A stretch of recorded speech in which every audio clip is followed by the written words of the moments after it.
ప్రగతి channel ప్రేక్షకులకు స్వాగతం. ఈరోజు మనం బుడమేరు మునగడానికి గల కారణాల గురించి తెలుసుకుందాం. కృష్ణా నదికి 4 రోజులుగా భారీగా వరద పోటెత్తగా ప్రకాశం బ్యారేజ్ నుంచి రికార్డు స్థాయిలో నీటిని కిందకు వదిలారు. అదే సమయంలో కృష్ణమ్మ ఒడ్డున ఉన్న విజయవాడ నగరం 4 రోజులుగా ముంపులోనే ఉంది. కాబట్టి కృష్ణా జలాలే నగరాన్ని ముంచెత్తాయేమోనన్నది చాలామందిలో నెలకొన్న భావన. అది వాస్తవం కాదని, నగరు శివారుల్లోంచి ప్రవహించే బుడమేరు అనే ఓ మాదిరి డ్రైన్ కారణమన్నది చాలామందికి అర్థం కాని విషయం. పొలాల్లోంచి జాలువారే అదనపు నీటిని తరలించి కొల్లేరులో కలిపే ఈ వాగు విజయవాడకు ఎందుకు దుఃఖదాయినిగా పరిణమించిందో తెలుసుకుంటే ఆశ్చర్యపోతారు. బుడమేరు కాలువ, వాగు జలవనరుల శాఖ పరిభాషలో ఒక మేజర్ డ్రైన్. ఎన్టీఆర్, కృష్ణా జిల్లాల్లో పంట పొలాల్లోని మిగులునీరు ప్రవహించే ఒక వాగు. ఖమ్మం జిల్లాలో పుట్టిన ఈ వాగు మైలవరం నియోజకవర్గంలో ఎన్టీఆర్ జిల్లాలోకి ప్రవేశిస్తుంది. రెడ్డిగూడెం, మైలవరం, జి కొండూరు మండలాల్లోని పులివాగు, భీంవాగు, లోయవాగును కలుపుకుని ముందుకు సాగుతుంది. విసన్నపేట, తిరువూరు నుంచి వచ్చే కొన్ని ఏరులు కూడా దీనిలో కలుస్తాయి. ఇవన్నీ కలిశాక వెలగలేరు మీదుగా విజయవాడ శివార్లోని సింగ్నగర్, గూడవల్లి, గన్నవరం, బాపులపాడు, గుడివాడ, నందివాడ వైపు సాగి చివరకు కొల్లేరులో కలుస్తుంది. బుడమేరు గరిష్ట నీటి ప్రవాహ సామర్థ్యం 11,000 క్యూసెక్కులు మాత్రమే. దీని ఉధృతి తగ్గించేందుకు 1970లో నాటి ప్రభుత్వం జి కొండూరు మండలం వెలగలేరు వద్ద ఒక రెగ్యులేటరీని నిర్మించింది. అక్కడ చిన్న జలాశయాన్ని తలపిస్తుంది. ఈ హెడ్ రెగ్యులేటరీ ద్వారా కిందకు వరద ప్రవాహాన్ని నియంత్రించేవారు. తర్వాత దీని నుంచి మళ్లింపు కాలువను తవ్వారు.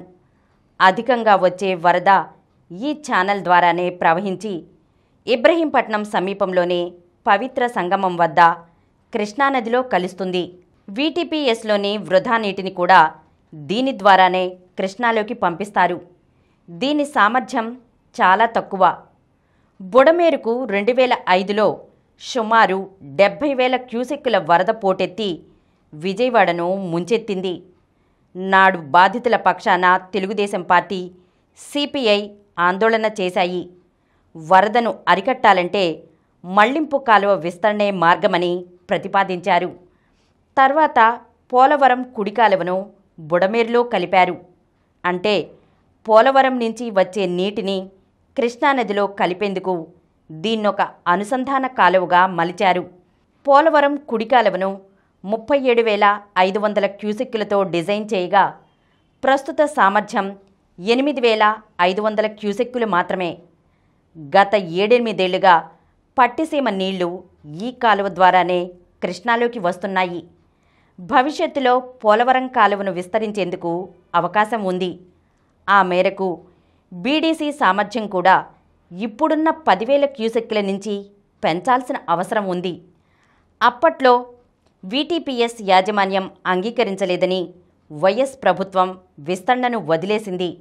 దీంతో వరద ఎక్కువ వచ్చినా బీడీసీ ద్వారా విడుదల చేసే వీల్లేకుండా పోయింది. పైగా బుడమేరు నుంచి వచ్చే వరద కృష్ణాలో కలవాలంటే ప్రకాశం బ్యారేజ్ వద్ద నీటి మట్టం 12 అడుగుల వరకే ఉండాలి.